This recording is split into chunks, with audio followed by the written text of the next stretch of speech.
ನಮಸ್ತೆ ವೀಕ್ಷಕರೇ, ಗಣೇಶ ಚತುರ್ಥಿಯ ಶುಭಾಶಯಗಳಿಗೂ ಎಲ್ಲರಿಗೂ ಗಣೇಶನು ಒಳ್ಳೇದು ಮಾಡಲಿ. ನಿಮಗೆಲ್ಲರಿಗೂ ಆಯುಷ್ಯ ಆರೋಗ್ಯ ಸಿರಿ ಸಂಪತ್ತನ್ನು ಕೊಟ್ಟು ರಕ್ಷಣೆ ಮಾಡ್ಕೊಂಡು ಬರಲಿ ಅಂತ ಅಂದು ಹೇಳ್ತೀನಿ. ಇವಾಗ ನಾನು ಹಬ್ಬದ ಅಡಿಗೆ ಕೋಸಂಬರಿ ಮಾಡಕತ್ತೀನಿ. ಇಲ್ಲಿ ನೋಡಿ, ನಾನು 3 ಸೌತೆಕಾಯಿ ಹೆಚ್ಚಿ ಹೆರ್ಕೊಂಡೇನೆ, ಅಂದು ಹೆರ್ಮುಳಾಗ ಹೆರ್ಕೊಂಡು ಹಿಂಡಿ ಇಟ್ಕೊಂಡೇನಿ. 2 ಗಜ್ರಿನ ನಾನೇನು ಮಾಡೀನಿ, ಹೆರಿಚಿ ಅದನ್ನು ನೀರು ತೆಗೆದು ಹಿಂಡಿ ಇಟ್ಕೊಂಡೇನಿ.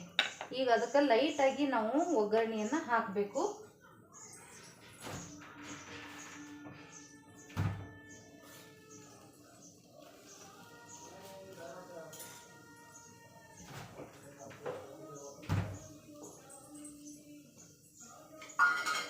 ಇದಕ್ಕೆ ಜಾಸ್ತಿ ಏನು ಒಗ್ಗರಣೆ ಹಾಕಂಗಿಲ್ಲ. ನೋಡಿ, ಇಲ್ಲಿ 1 ಚಮಚದಷ್ಟು ಅಷ್ಟ ನಾನು ಎಣ್ಣೆ ತೊಗೊಂಡೀನಿ. 1 ಚಮಚೆ ಅಷ್ಟು, ಸ್ವಲ್ಪ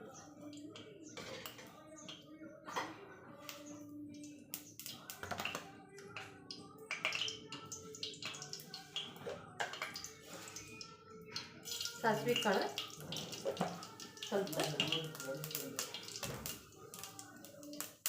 ಒಂದು ಎಳೆಯಷ್ಟು ಕರಿಬೇವು, 1-2 ಹಸಿಮೆಣಸಿನಕಾಯಿ,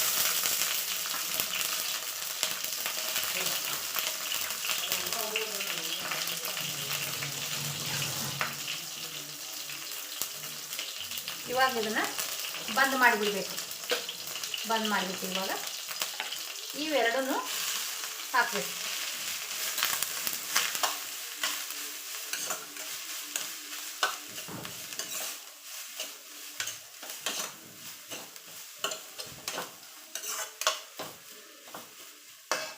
ಗ್ಯಾಸ್ ಬಂದ್ ಮಾಡಿಕೊಂಡು ಹೆರ್ದಿಟ್ಕೊಂತ ಗಜ್ರಿ ಸೌತೆಕಾಯಿನ ಹಾಕಿ ರುಚಿಗೆ ತಕ್ಕಷ್ಟು ಉಪ್ಪನ್ನು ಹಾಕಬೇಕು.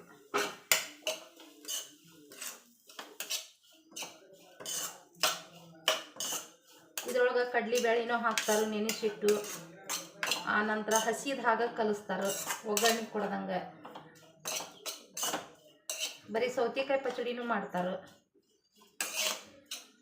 ನಾನು ಇಷ್ಟ ಮಾಡೀನಿ. ಇಷ್ಟು ಮಾಡಿ ಏನು ಮಾಡಬೇಕು, ಈ ಥರ ಗಾರ್ನಿಷ್ ಮಾಡಬೇಕು.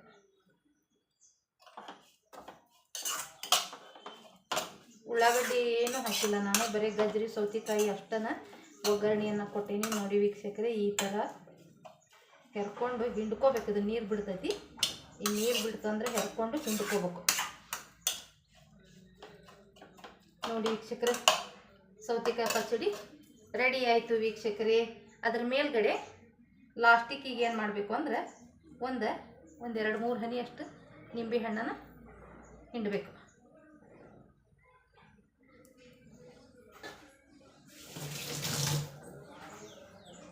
ಈ ಥರ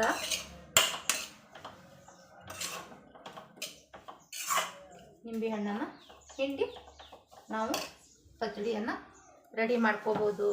ಸಬ್ಸ್ಕ್ರೈಬ್ ಮಾಡಿ ವೀಕ್ಷಕರೇ.